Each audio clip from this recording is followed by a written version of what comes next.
videos from quite a distance. I could not see it, and most of the leaders in the room could not see that. Let's go to CNN Justice correspondent Pamela Brown. She is in Boston, outside of where this hearing will be taking place with this second suspect. Do we know, Pam, that how this suspect knew the man who was killed, knew Usama Rahim?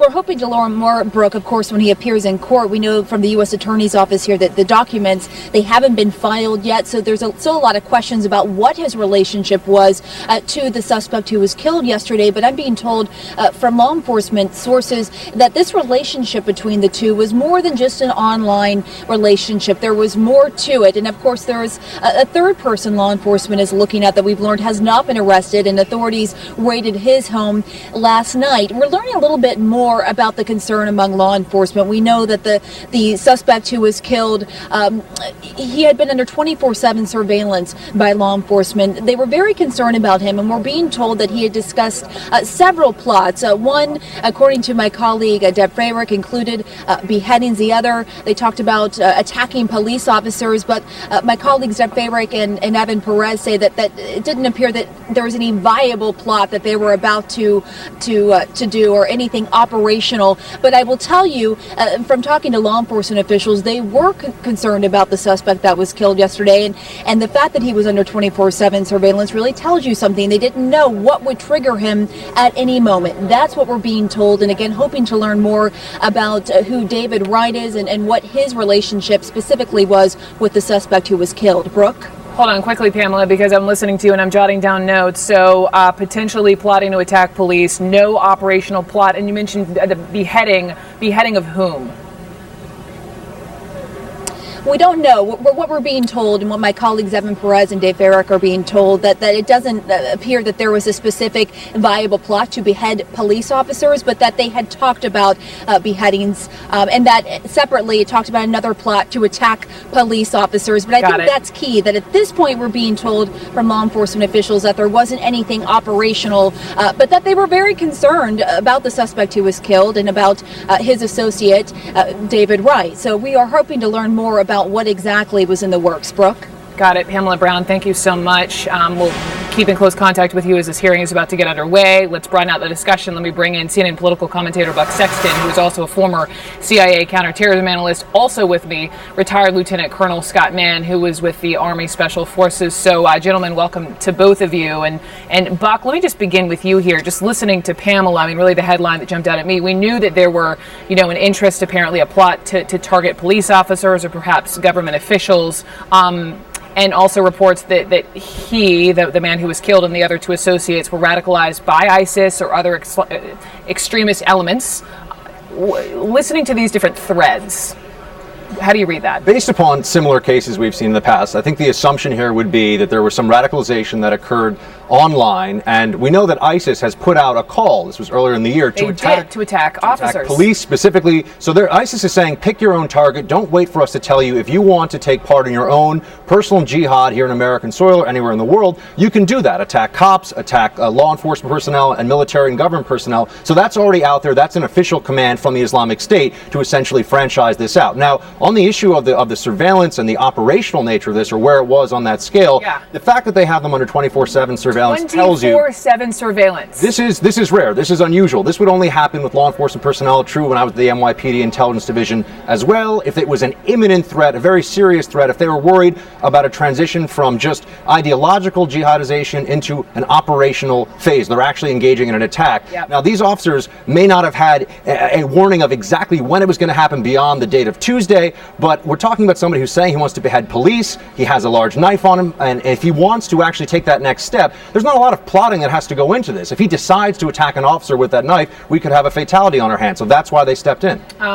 We have a little bit, let me just play some sound. Police radio traffic shows that they knew something obviously could happen as they were approaching this man yesterday morning. This is a conversation between an officer and dispatch. Roll it. We have those units know to be aware that if they can just stay just short of the Burger King and keep an eye on the bus stop that's right in front of the CVS sign. If our subject is making his way here now, we're going to take him right at that spot. We'll just need them to come up for backup. It'll be plainclothes units, about 4 of us, taking a black male right in front of that bus stop.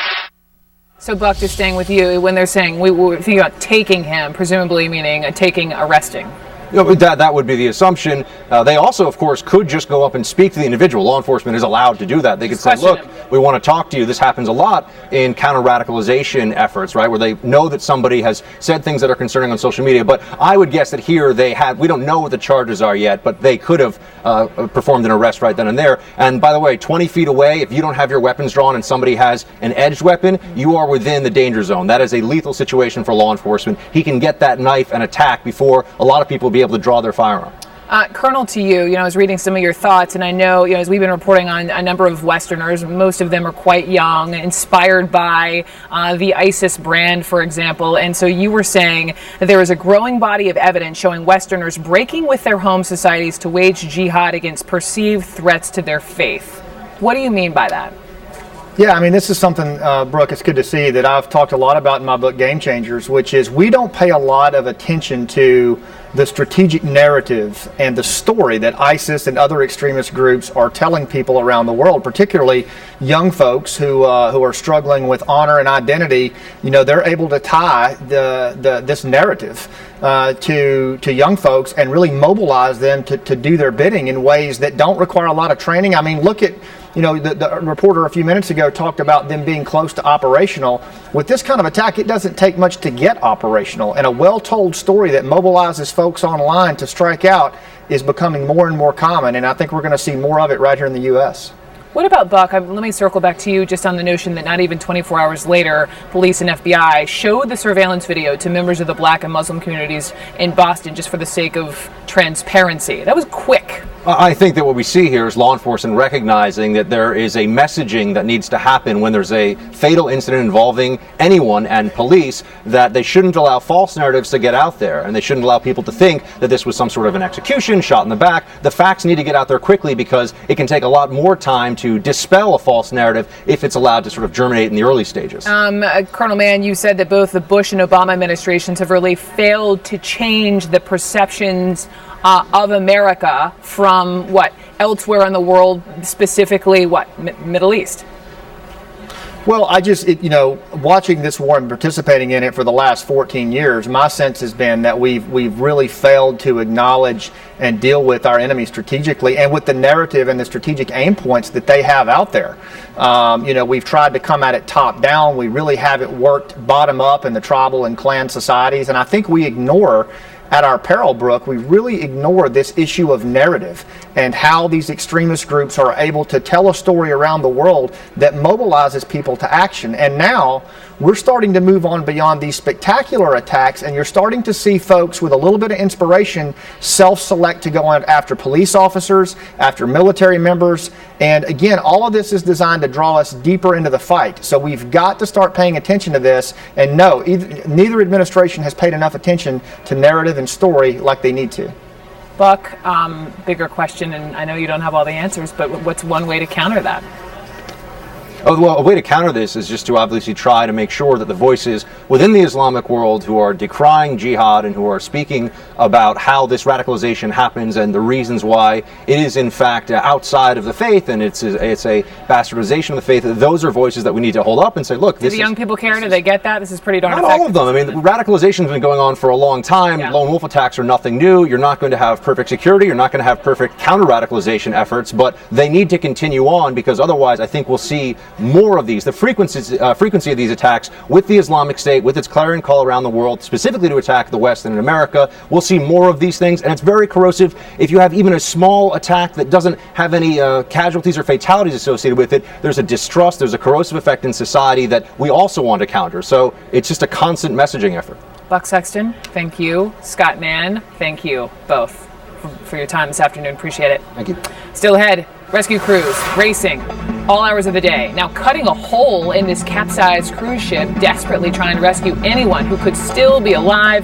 Will it work? We'll talk to a rescue diver next. Also, after decades of falling crime rates in New York City, a look at what's behind the sudden spike in shootings that has some calling for a return of stop and frisk. Would that be the solution? and chilling words inside this courtroom from James Holmes, the suspected gunman in the Aurora movie theater shooting. His taped sessions with a psychiatrist played out here in court. Also, who he called moments before walking into that movie theater. Do not miss this. You're watching CNN. Can a protein originally found in a jellyfish improve your memory? Our scientists say yes. Researchers have discovered a protein that actually supports healthier brain function. It's the breakthrough in a supplement called Prevagen. As we age, we lose proteins that support our brain. Prevagen supplements these proteins and has been clinically shown to improve memory.